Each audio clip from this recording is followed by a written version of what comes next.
Monteur de taureau, chapitre 5. J'ai eu une journée plutôt misérable à l'école. Avec tout ce qui est arrivé, j'ai, comme par hasard, oublié de faire mes devoirs et je récolte une retenue. Ça me tracasse toute la journée, mais ce n'est rien en comparaison de ce qui pourrait m'attendre lorsque j'arriverai à la maison. Chase aura eu le temps de parler à ma mère. La retenue me paraît en fin de compte une agréable diversion. Je dois rentrer à la maison à pied, mais nous n'habitons pas loin de la ville, et ce n'est pas si mal. Il est environ 4h30 lorsque je m'engage dans notre allée. Personne en vue.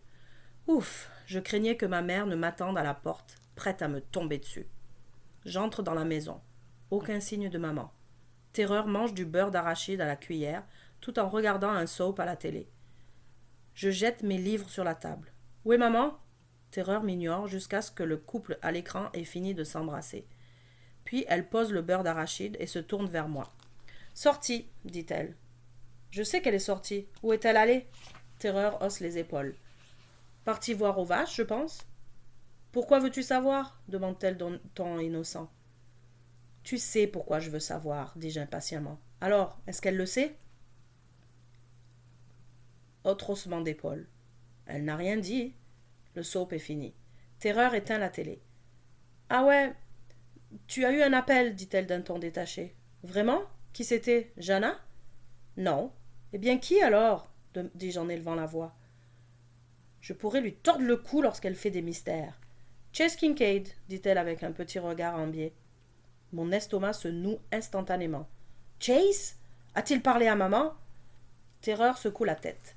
Elle était dehors. De toute façon, c'est à toi qu'il voulait parler. Je reste planté là à essayer de comprendre.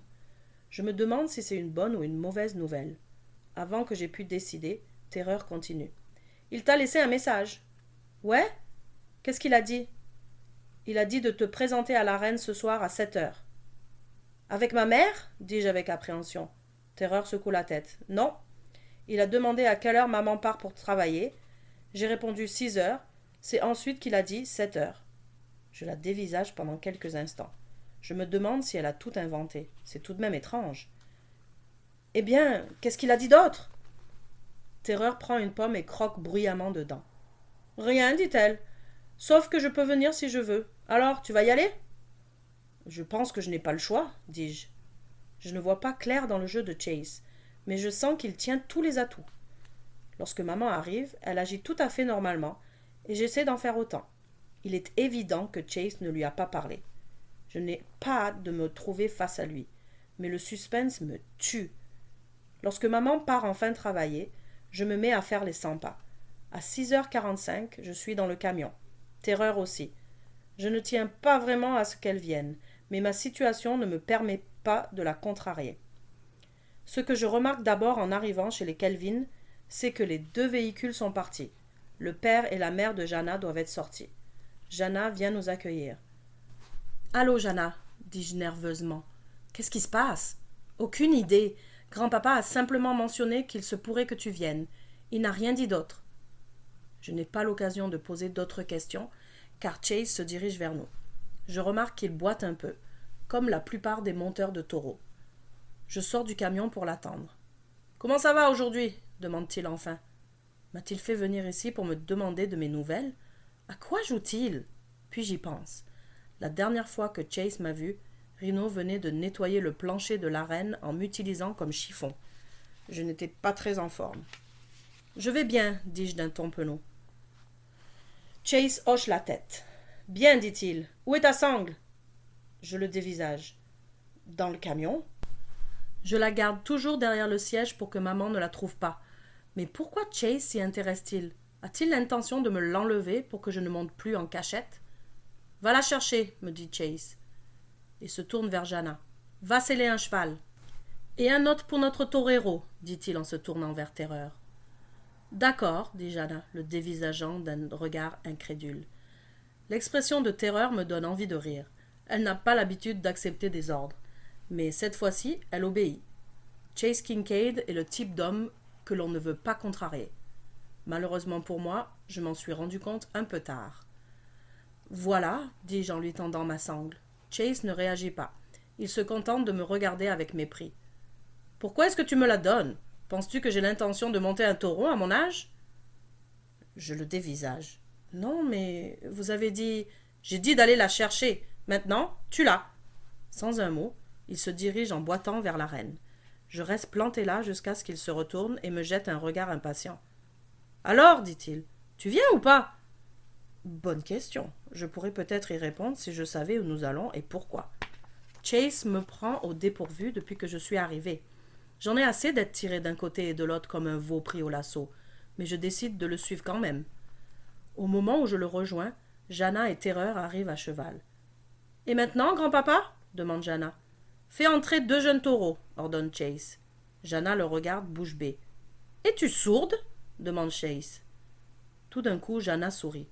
« Non, monsieur. Viens taire. » Elles partent au galop. Nous restons seuls tous les deux. Je considère qu'il s'est suffisamment moqué de moi pour aujourd'hui. « Allez-vous me dire ce qui se passe » dis-je d'un ton impatient. Chase prend son temps pour répondre. Il sort tout d'abord une boîte de tabac de sa poche et s'en met une chic dans la bouche. Il ne m'en offre pas. Puis, il hoche la tête en regardant la sangle que je tiens à la main. « Supposons que je t'enlève cette sangle, que je dise à ta mère ce que tu as fait et que je t'ordonne de ne plus t'approcher des taureaux. Que feras-tu » Je réponds sans prendre le temps de réfléchir. Je m'achèterai une autre sangle et je trouverai un autre endroit où m'entraîner, et si ma mère ne l'accepte pas, j'irai vivre ailleurs. C'est la première fois que je me rends compte à quel point ceci est important pour moi. Une fois que je l'ai dit, je sais que c'est la vérité. Je crois que Chase le sait lui aussi. Il hoche la tête. « C'est bien ce que je pensais, » dit-il d'un ton bourru. Mais son visage s'est adouci. « Alors, » ajoute-t-il, « si tu es décidé à le faire de toute façon, autant le faire comme il faut. » Je commence à comprendre. « Vous voulez dire que vous allez m'enseigner ?»« À la condition que tu sois éducable, » dit Chase. Quelque chose qui ressemble à un sourire apparaît sur son visage. Je ne sais pas quoi dire. Avoir comme professeur l'homme que mon père considérait comme le meilleur monteur de taureaux qu'il ait connu, c'est comme si Noël arrivait 7 mois à l'avance. Je vais apprendre. Je ferai tout ce que vous direz. Chase hoche la tête. Nous verrons, dit-il. Mais il y a un hic. Ceci doit rester entre nous 4, toi, moi et les filles. Si ta mère ou les parents de Jana l'apprennent, nous aurons de sérieux ennuis. D'accord, dis-je. Je ne vais certainement pas en parler à qui que ce soit. Lorsque les taureaux arrivent, je ne peux m'empêcher de lui poser une dernière question. Monsieur Kincaid, vous prenez des risques. Pourquoi? Chase réfléchit. Je me rappelle combien c'était difficile dans mon jeune temps, dit-il enfin. Je tenais absolument à faire certaines choses, mais personne ne croyait que j'étais assez âgé. Il se dirige vers les chutes, puis se retourne et ajoute. Une seule chose est pire, c'est d'être si âgé que personne ne croit que l'on puisse faire quoi que ce soit. J'ai ma réponse.